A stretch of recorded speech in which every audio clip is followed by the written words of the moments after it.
Fort Lanson, doomed Belgian obstacle in Germany's path. The fort's guardians, among the first of the war's millions of casualties.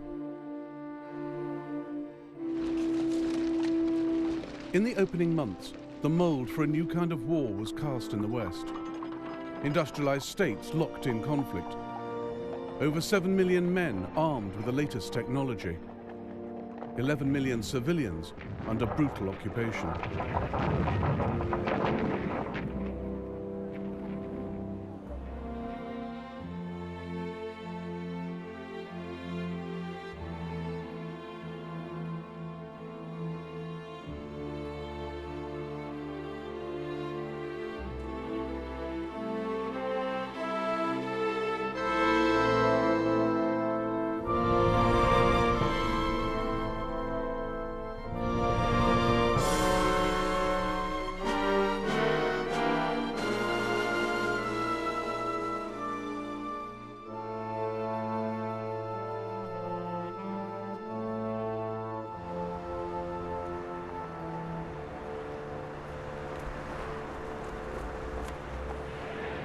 A rare wartime recording of Kaiser Wilhelm II addressing the German people. Es muss denn das Schwert nun entscheiden. Mitten im Frieden überfällt uns der Feind. Noch nie war Deutschland überwunden, wenn es einig war. Vorwärts mit Gott, der mit uns sein wird, wie er mit den Vätern war.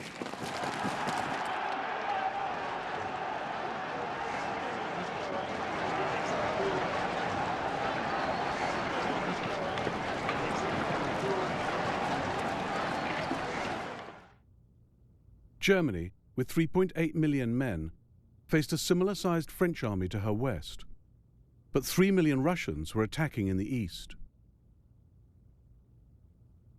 Germany's resources were split between two fronts, and she couldn't easily smash through France's chain of forts along the border. But Belgium's defences were weaker.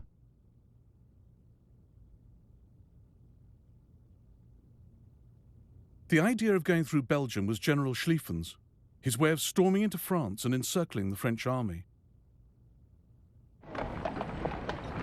But Schlieffen had retired in 1905, and by 1914 his successors had no illusion that there was any swift victory to be had in a two-front war. Indeed, at the start of Germany's war there was an air of pessimism, desperation, improvisation.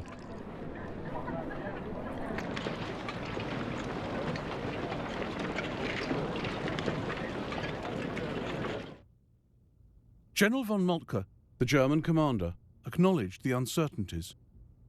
I will do what I can. We are not superior to the French.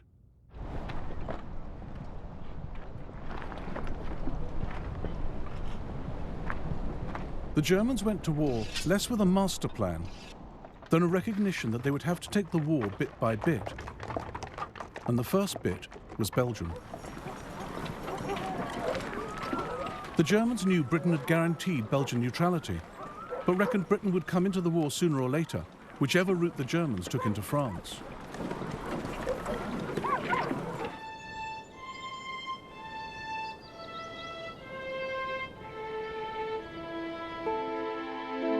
The Belgians put their faith in reinforced concrete forts, armed with German Krupp guns.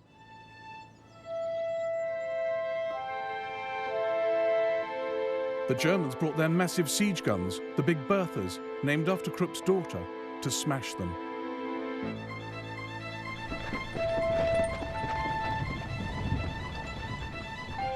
The monster advanced in two parts, pulled by 36 horses.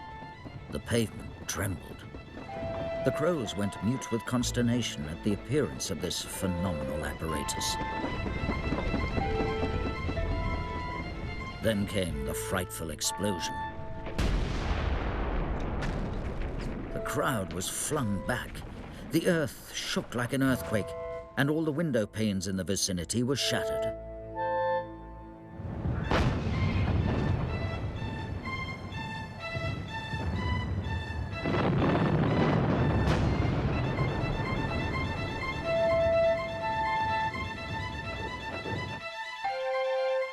Colonel Victor Naissance was in Fort Lansin on the receiving end.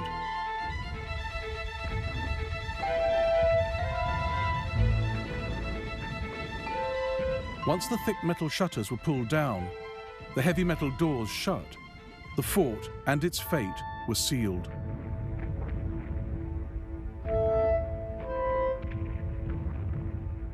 The ventilation system has failed. The chimney of the generator is totally blocked. The fort is also filling with concrete dust. The men's chests heave to get air. They're suffocating. They don't look like humans anymore. Their features distorted with agony and hate. A German shell had hit the magazine, bringing down the 6-foot-thick concrete roof, crushing 250 soldiers to death. The survivors were horrifically burnt.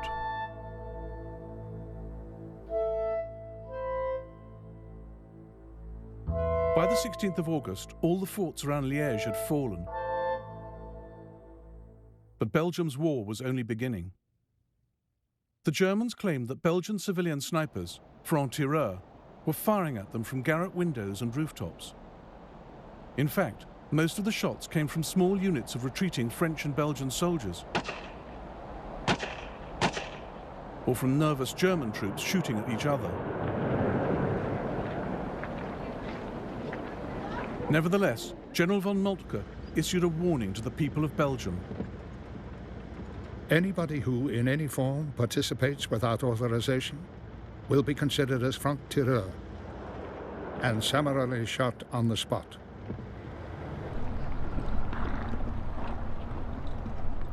Rare German newsreel of suspected franc-tireur being taken prisoner.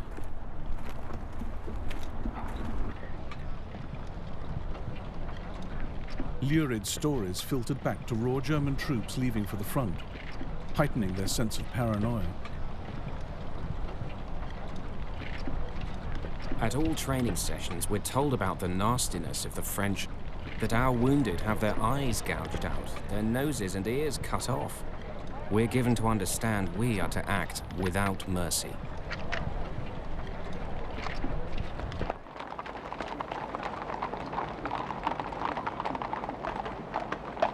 The pressure to maintain a speedy advance through a hostile population led to atrocities.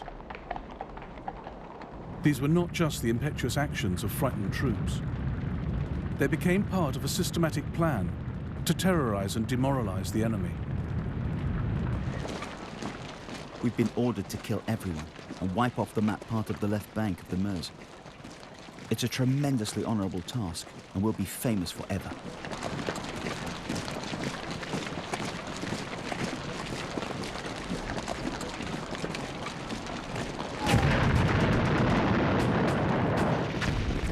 The Belgian town of Tamines on the 22nd of August 1914. French troops kept up a storm of fire at the advancing Germans from across the river Sambre.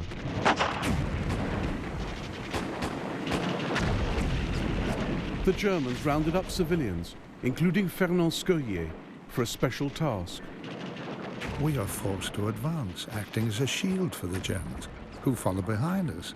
But they fall, mown down by French bullets. One of them charges at us like a man possessed and only stops when his bayonet has gone right through poor Materne, who leaves behind a widow and 3 orphans. After the French withdrew, the Germans were convinced that Belgian snipers were active, so they torched the town. They held hostages like Adolphe Serrand captive in the church overnight, then escorted them down the Rue de la Station in the morning. The soldiers up on carts beat us brutally. The priests in particular were badly treated. Jokes, swearing, blows.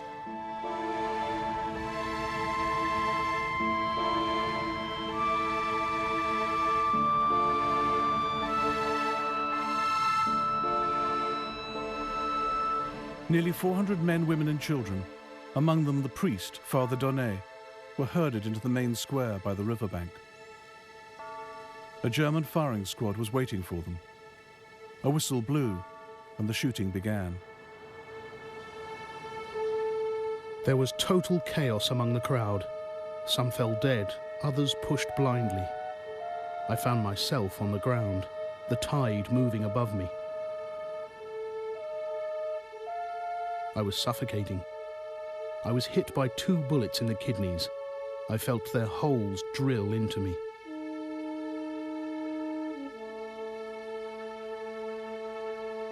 Arthur Fauvel fell on top of me, dead. No matter how hard I tried, I couldn't get out from under the pile of corpses. They cut the head off Achille Leroy, the coalman. I saw it, the head separated from the trunk.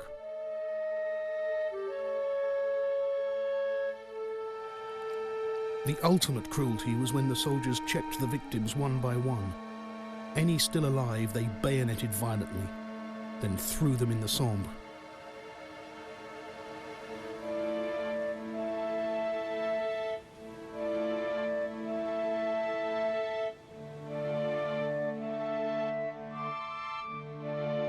Photographs of some of those who remarkably survived the German bullets and those who fell victim. A total of 6,500 French and Belgian civilians, including women and children, were killed in the first month of the war.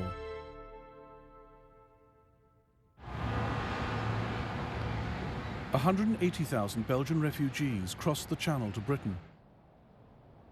The stories of German atrocities against plucky little Belgium provided ideal propaganda to rally Allied public opinion behind the war.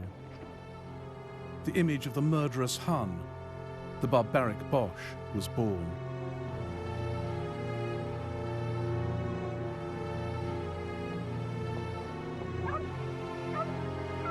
But what drove this nation, whose soldiers massacred women and children, razed towns to the ground, shot priests, yet had the engraving on their belt buckles, Gott mit uns, God is with us?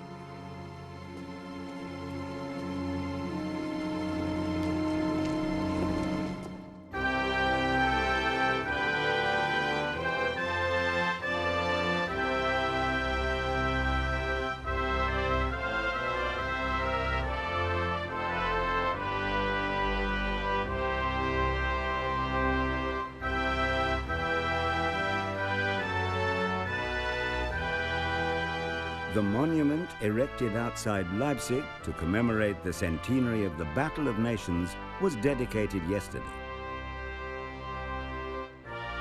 In the interior of the monument is a crypt to the honor of the heroes who fell in the fight with Napoleon. Amid uproarious cheering, the emperor reached the broad flight of steps leading to the foot of the monument. The whole concourse sang the beautiful chorale, "Now thank we all our God."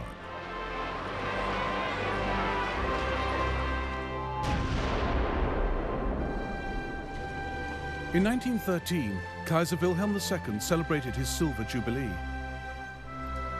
Germany had not known war for 40 years and was enjoying spectacular economic growth.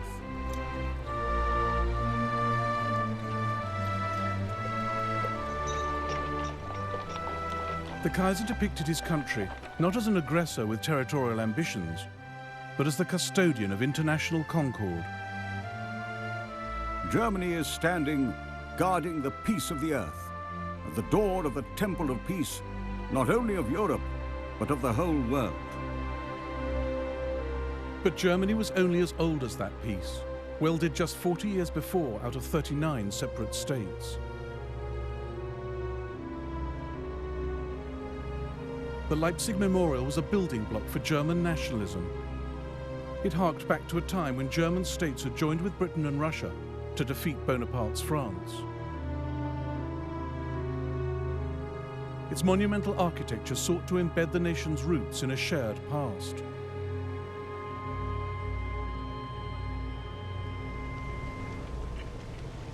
But the Kaiser in 1913 realized that the process of unification was not complete, and that spelt weakness. Whereas England forms a political unit, Germany resembles a mosaic, in which the individual pieces are still clearly distinguishable.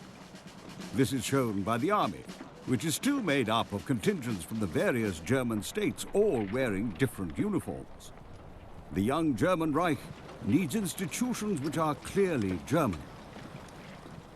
Beneath one flag, Germany remained extremely diverse.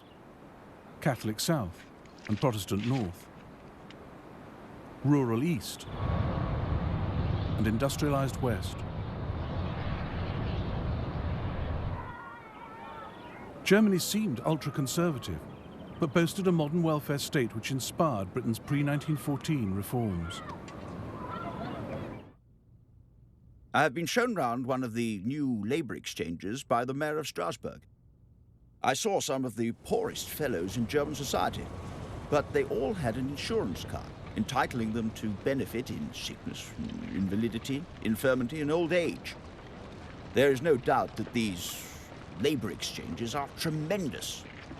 The honour of introducing them into England would be in itself a rich reward.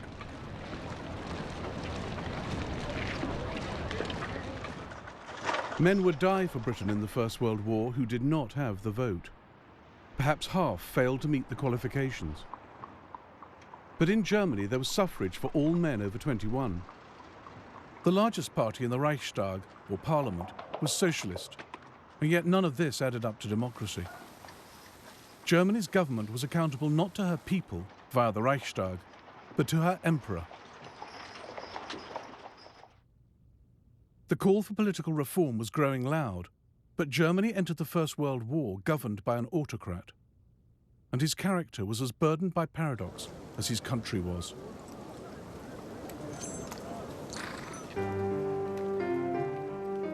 One day, the Kaiser is a soldier king, rigid, traditional. Suddenly, he's the reform king, embracing the worker as a brother. Next, he is the modern king, treating the past with contempt, regarding the factory as a temple, with electricity powering all of Germany.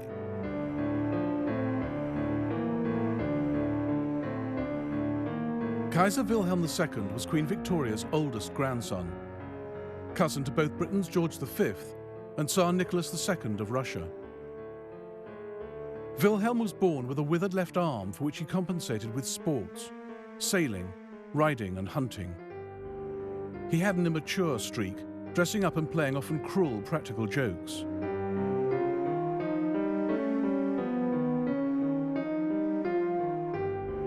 Wilhelm's right arm was incredibly powerful. With his rings turned inwards, he would squeeze the hands of visiting dignitaries so hard they would cry out.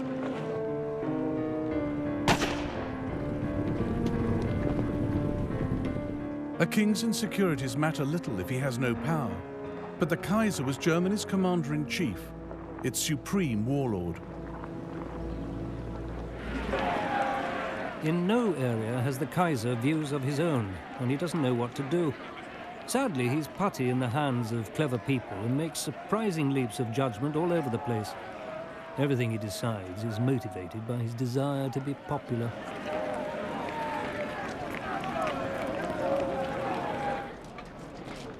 The Kaiser was most comfortable in the company of his officers. He was obsessed with uniforms and militarism.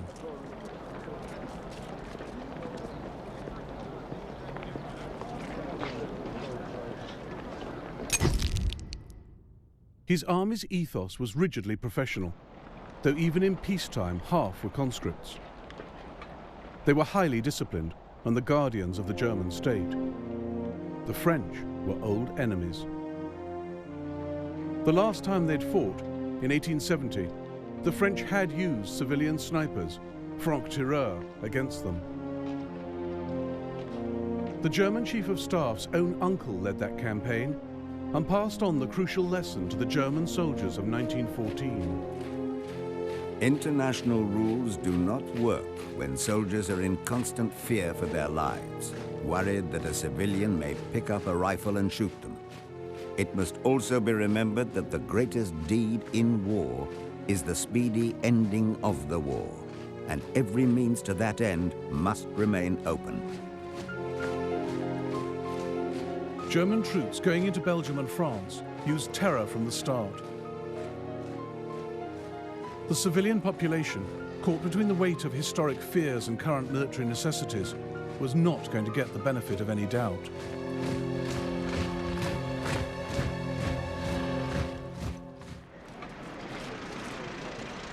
Belgian and French forces bore the brunt of the German onslaught.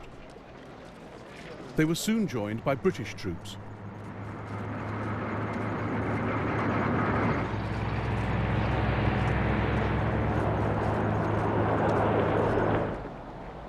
In all, 100,000 men of the British Expeditionary Force crossed the Channel in the early weeks of the war. On the 21st of August, British troops moved into position alongside the French Fifth Army near the Belgian town of Mons, close to the French border.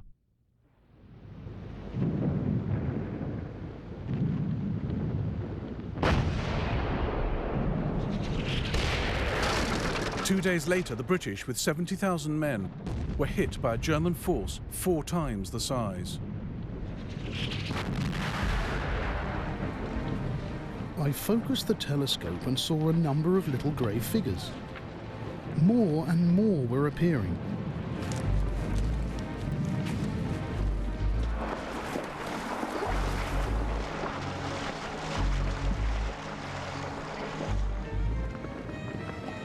Women started to wail and rushed for home, followed by the men. While children, torn by curiosity, lagged behind, turning to see. In a few seconds, all these civilians were fleeing along the roads.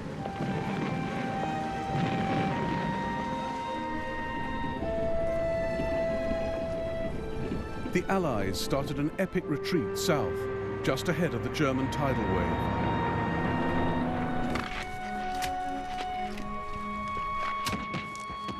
The war on the Western Front did not begin in the trenches. These early months were mobile, fast, dangerous. In the first 4 weeks, the German army lost over 250,000 men killed, wounded, and missing.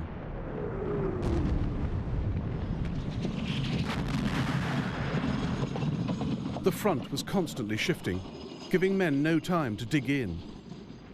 There was nowhere to hide in fields swept by machine guns and rapid-firing artillery.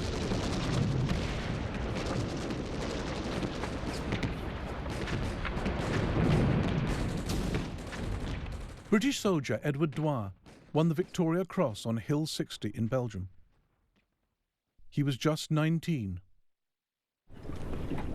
He recalled the retreat from Mons on a sound recording made in 1915. He was killed a year later.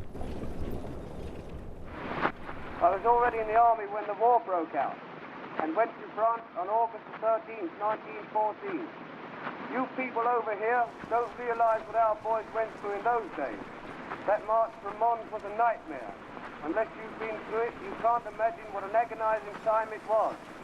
We used to do from 20 to 25 miles a day.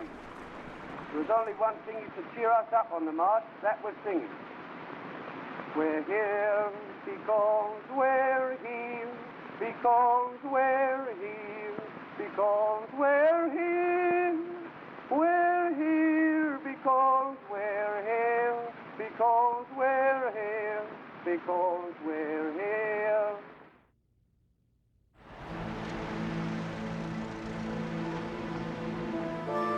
France has just been the object of a violent and premeditated attack. She will be heroically defended by all her sons. Nothing will break their sacred union. Once again, she stands before the universe for liberty, justice, and reason. Vive la France!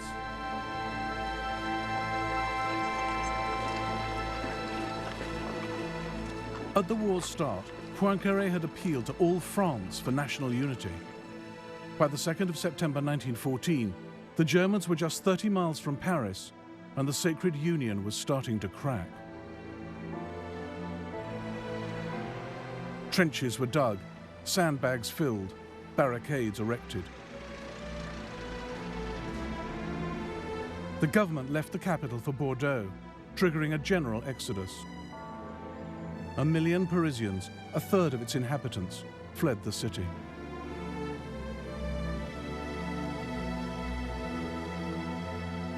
the fate of Paris and France would be decided on the River Marne.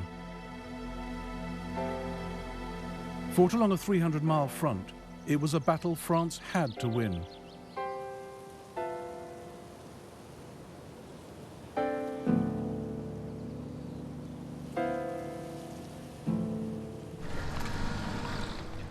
But although the Germans had their enemy's capital almost in sight, their advance was outstripping supply lines. There were few lorries in 1914. Horses pulled the guns and wagons. General von Moltke, the German commander, grew alarmed.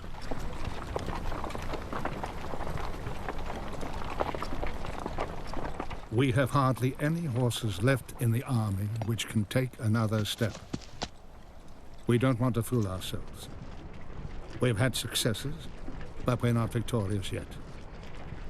Victory means annihilation of the enemy's resistance. But where are all the French prisoners and guns we should have been capturing? The French have retreated in a disciplined way according to a plan. The most difficult time lies ahead of us. The German right wing was sweeping down towards Paris. The French had detached troops from the east, moving them by rail to Paris to attack the Germans in their flank. The Allies now outnumbered the Germans and chose their moment to strike. As the Germans neared Paris, a dangerous gap opened up between their First and Second Armies. The British Expeditionary Force would be driven in like a wedge.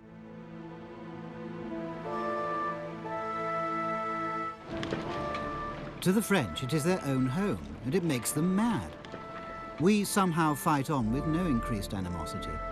But the French really are giving everything, and it makes one wonder if people in England realize what the advance of an invading army over a country means. On the eve of battle, the French commander-in-chief, Marshal Joffre, addressed his officers.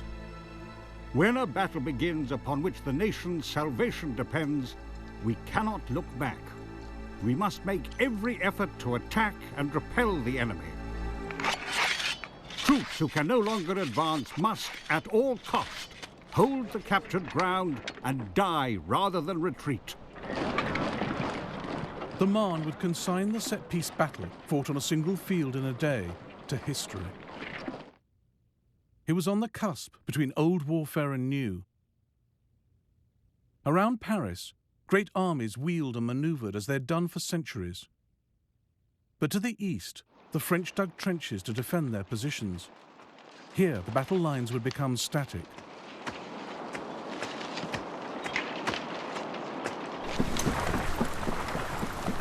The Battle of the Marne began on the 5th of September, 1914.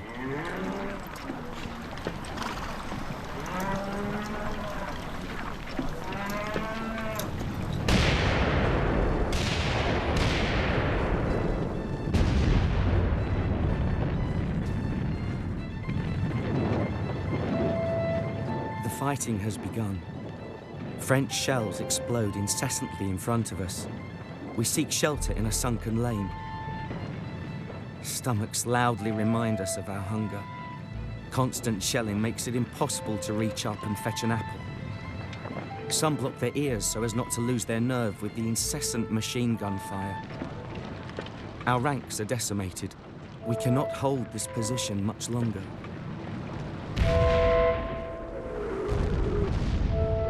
Pieces of shrapnel whistled past me. I felt I'd been hit. My knee was giving way as I walked. I wasn't sure what had happened. I stopped and pushed my finger through a hole in my trousers. My finger kept on going into my leg. We turn towards the gunfire that rattles out on our right beyond Barcy, where the shrapnel still rains down. The houses are burning. I hear from both sides, it's our own guns shooting at us. I stick very close to the ground, face against the earth.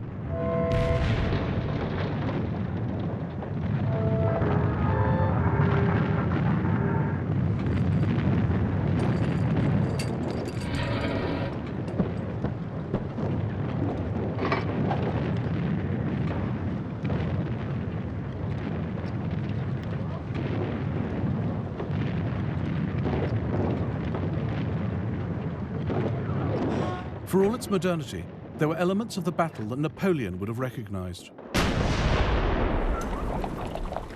Cavalry, armed with lances, played an active role. No one wore tin helmets. And as these original colour photographs of the Marne show, some soldiers' uniforms owed more to the parade ground than to the needs of camouflage. There were easy targets in the early months. My rifle went to my shoulder. 2 Frenchmen fell. I fired again. Nothing. My magazine was empty. I reached for my bayonet. I expected to be killed by a bullet any second. But then the rest of my men burst through the undergrowth, and the enemy vanished. The Germans were in a shade of field grey, but the British were even more difficult to spot, as another German enviously noted. The colour of the English clothing is much more suited to the terrain than ours. It's a sort of browny green, a really dirty colour. This really is an advantage, although we're still going to win. With men dug in along so vast a front, aerial observation became vital. Balloons and planes gathered crucial information. They also began to take on a more active role.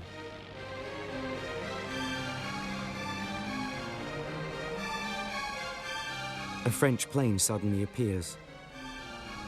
It turns and drops something. The air fills with a strange whistling, followed by a violent explosion. It's dropped a bomb. 7 horses killed, 3 men lost. For us, this is something completely new. None of us know how to defend ourselves from this monster of the skies. German reconnaissance planes monitored the worsening situation at the Marne. Pilots' reports went to Count von Bülow's Second Army headquarters at Montmaur. Handwritten reports like this one revealed the steady advance of the Allies into the lethal gap between his men and the First Army. On the 8th of September 1914, von Bülow ordered his forces to retreat.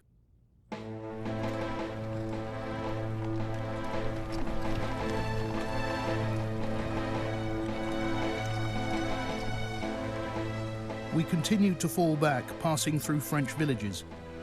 In the faces of every inhabitant we saw scorn and derision.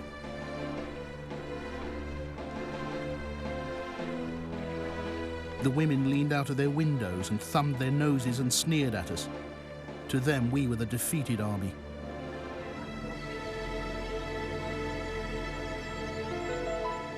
The French referred to the battle as the miracle on the Marne. France had been saved, but at a cost of 250,000 casualties, the same losses as the Germans. No future battle on the Western Front would average so many casualties per day. Louis de la Grandière, a French ambulance driver, was based at Saint-Sophie Farm in the thick of the battle.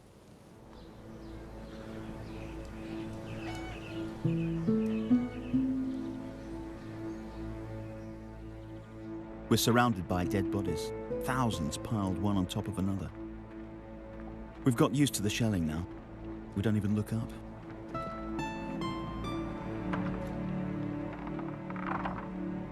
The whole area has been devastated. The local people, gone.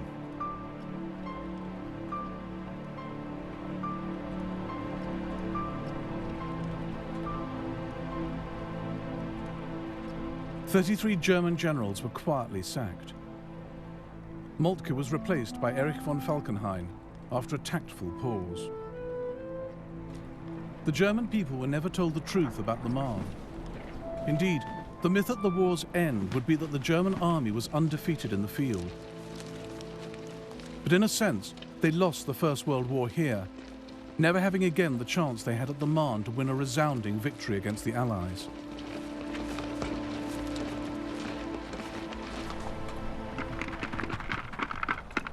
Germany was now committed to a long war, and she didn't have the resources for it. In November 1914, Falkenhayn ordered his troops to fall back to high ground and dig in.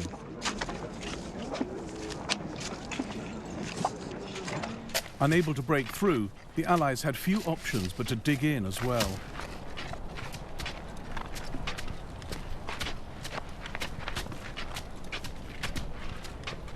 The pattern for the Western Front was now set, with its line of trenches stretching from the Channel to Switzerland. 500 miles of mud and horror that would be home to the living and the dead for over 3 years. 27-year-old Bernard Montgomery, the future victor of Alamein, wrote home to his mother. The situation is strange here. I eat peppermints with a dead man beside me in the trench. The German trenches are only 700 yards away. The weather is perfectly vile, very wet, and it's starting to get cold too. My clothes are soaked and muddy, but it's too cold to take them off. Any warm things you can send me and the men will be greatly appreciated.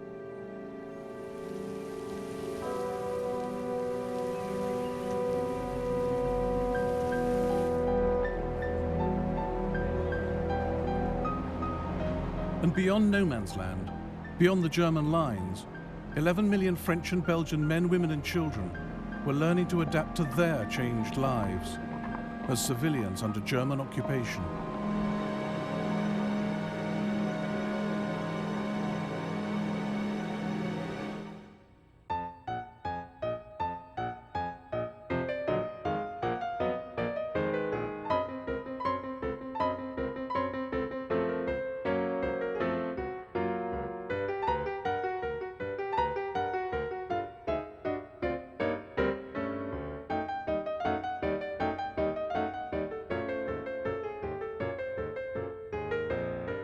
Tuesday, cruel Tuesday. The German troops ride past my window. I hear a guttural order, Arme. Soon the town is filled with Boche, the beasts, the swines. They confiscate all weapons and demand 250,000 francs in gold. The extraordinary diary of a 10-year-old French schoolboy, titled Journal of the Franco-Boche War.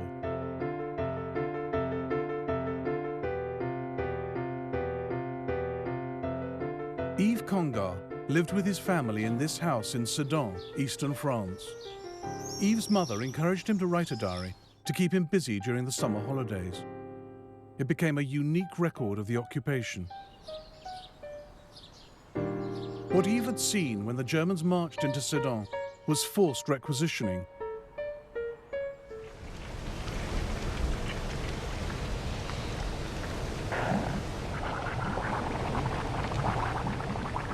At the outset, Germany adopted a policy of state intervention for war production. In peacetime, Germany imported raw materials, but she knew that the Allies would impose a blockade. So German industrialist Walter Rathenau drew up plans to ensure the most effective use of what materials Germany had.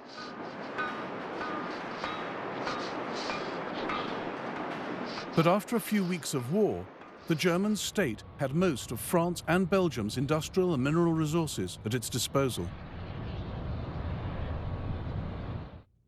These were now taken back to Germany, millions of tons of raw materials, plant and foodstuffs.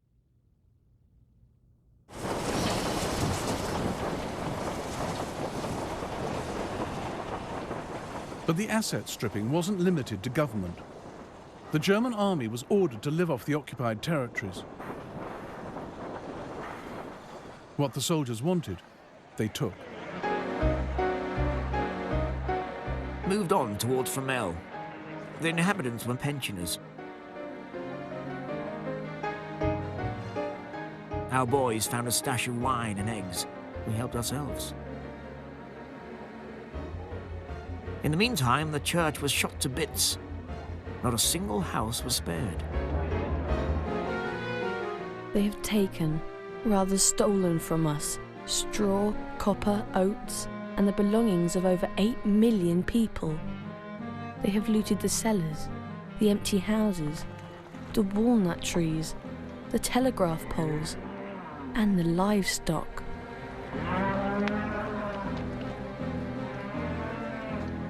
One doctor in Lille pleaded with the German authorities. My patient, Madame Lefebvre, is 86 years old. She's in a state of great weakness and serious malnutrition, which makes it absolutely necessary for her to keep her mattress.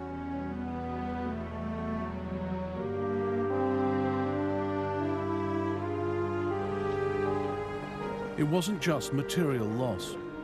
The Germans rounded up thousands of teenage boys and girls for forced labor.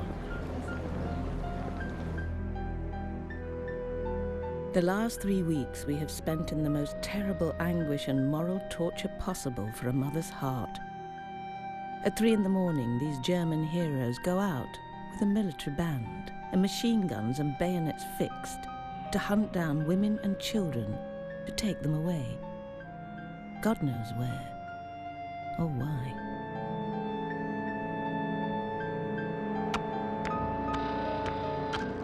Eve's brother got a job at the railway station. Robert is unloading wagons of animal carcasses, already green and covered with rotten pieces of flesh, crawling with vermin. He has to touch these stinking dead animals with his bare hands.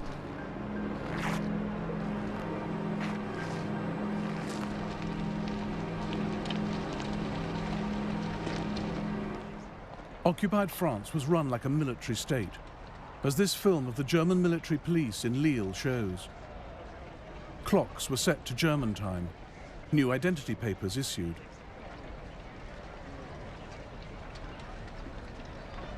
The Germans generally made us parade at 5 a.m. One night, however, the whole commune was called out at 1 in the morning. An old man of 92 asked to be allowed to stay in bed. But the troops made fun of him, pushed him out of the house, and said that fresh air was good for the dying. Ordinary people had stark choices to make about how to deal with the occupation. There was some resistance against the Germans, mostly passive.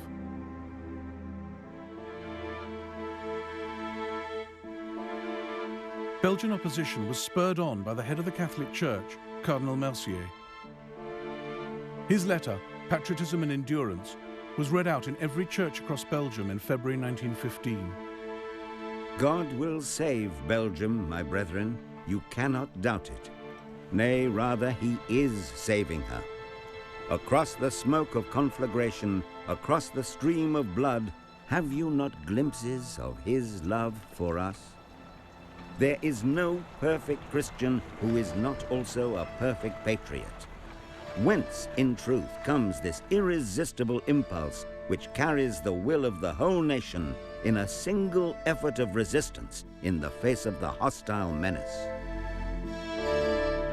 Mercier kept up his resistance, calling the Germans an army of evil and Lucifer's own.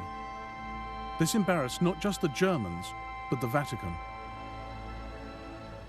Like Pope Pius XII during the Second World War, Pope Benedict XV refused to condemn German atrocities.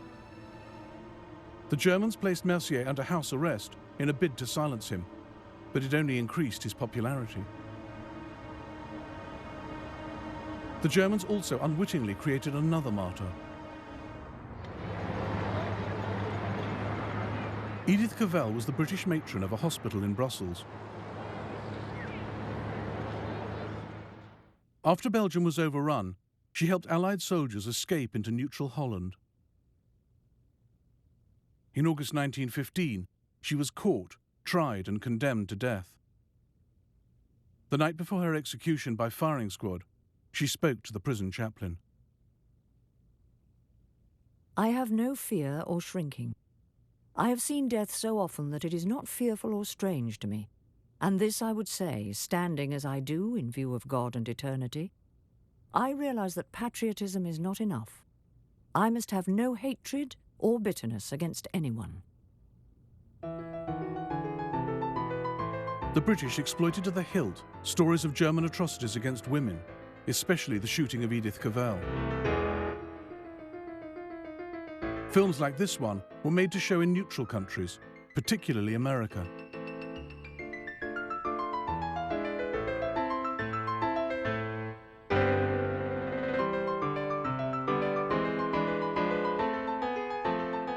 I closed her eyes and placed her body in the coffin.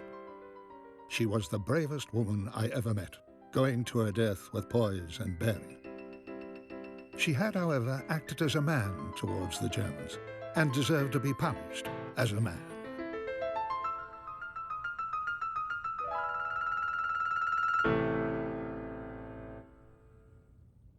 The Germans rounded up underground leaders, then posted notices of their execution. And they used another method to ensure civil obedience. They took hostages, including Yves Congar's father. The hour is near.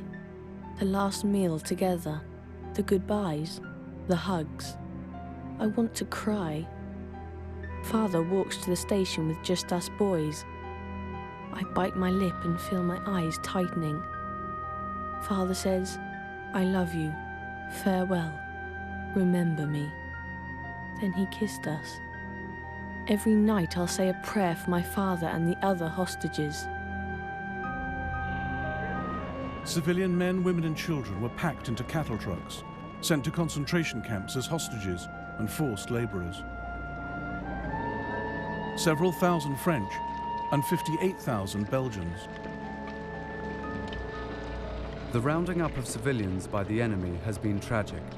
The weaker, because they were the most harmless, were detained without understanding the reason for their arrest, without time to collect any belongings, suddenly considered as criminals. Then taken to concentration camps to assure security in the occupied areas.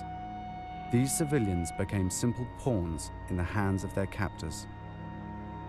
A doctor's daughter from Lille learned what her father was suffering.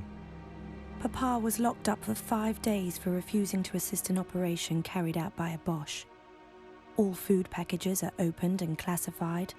The prisoners come each day to collect their provisions, but there's only one container. Milk, fish, fruit, all tipped into one bucket, because the Germans use the tins to make grenades.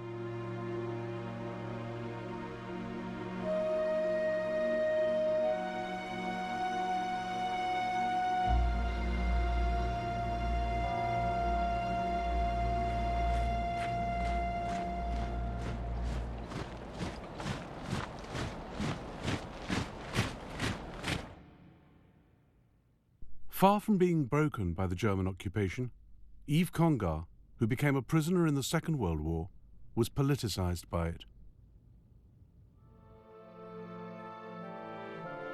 There's hardly any bread. The swines will leave us to die of hunger. Too bad. After all, we are French, and if we have to die, we shall die. But France will be victorious.